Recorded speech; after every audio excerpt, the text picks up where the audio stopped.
Old but gold. So ito i-share natin guys, no. Kahit luma na pero may aircon, so pinapagawa pa rin, no, yung aircon.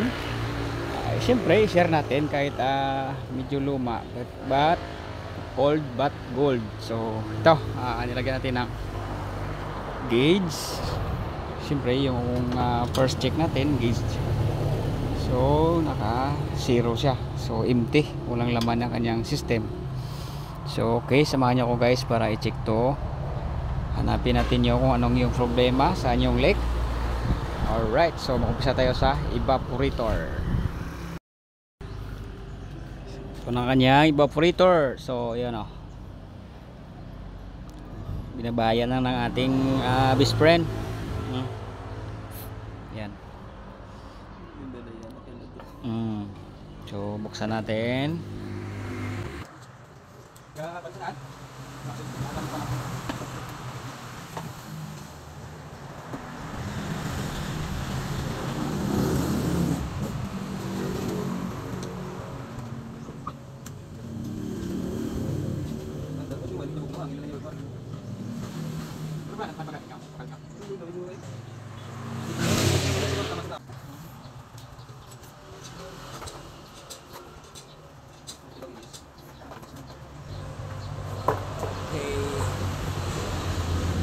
So ang kanyang evaporator guys, no, napalitan na.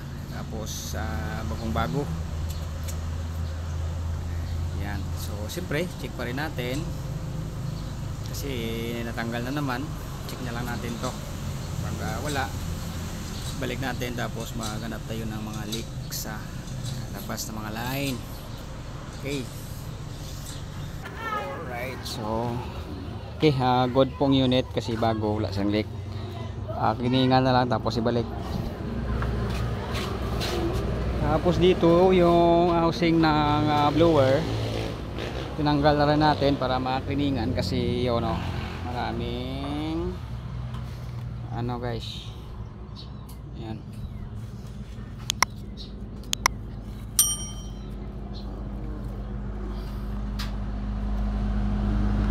Bala na ng best friend natin na ano, taga. Yun. Okay, so tapos dito may ventilation to siya na air intake nga galing sa labas. Yan o, yan. So open po ito galing sa labas kasi may air circulation po tayo na tinatawag, no. So ito yung kable niya na selection para sa air inside at saka sa outside na ano, hangin. So minsan lang naman ginagamit to, yung ditong ano, kasi pag sira na yung foam, hindi masyadong mag-close dito, tapos dadaan kayo ng mga muusok,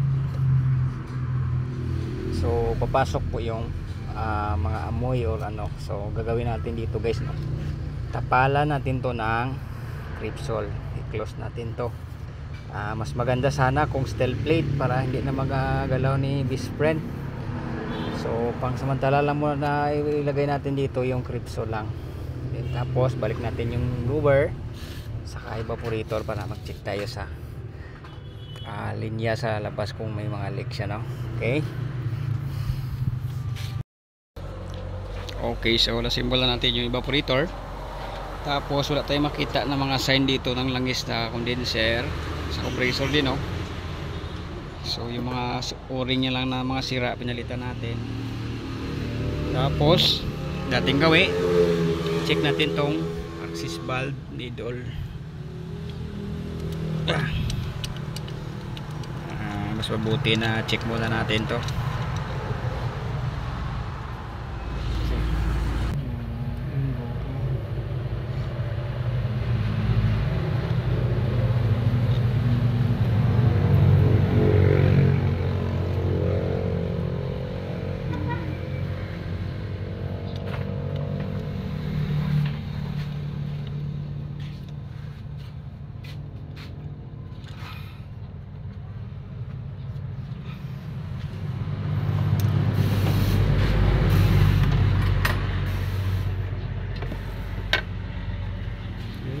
shoe.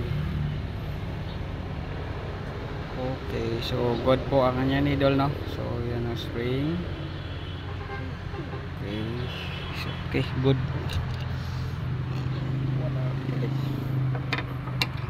Balik na lang natin, tapos mag-leak test na tayo. So ngayon naka-standby pressure tayo, no? So observe natin yung buong system. Tapos dito may i-share tayo guys, no, na so kasi malayo yung gap ng radiator, tapos yung fan. Tapos dito wala siyang auxiliary fan. So gagawin natin dito, mag-add tayo ng auxiliary fan. Okay, so tanggalin natin to at i-install natin yung fan, and then mag-wiring tayo.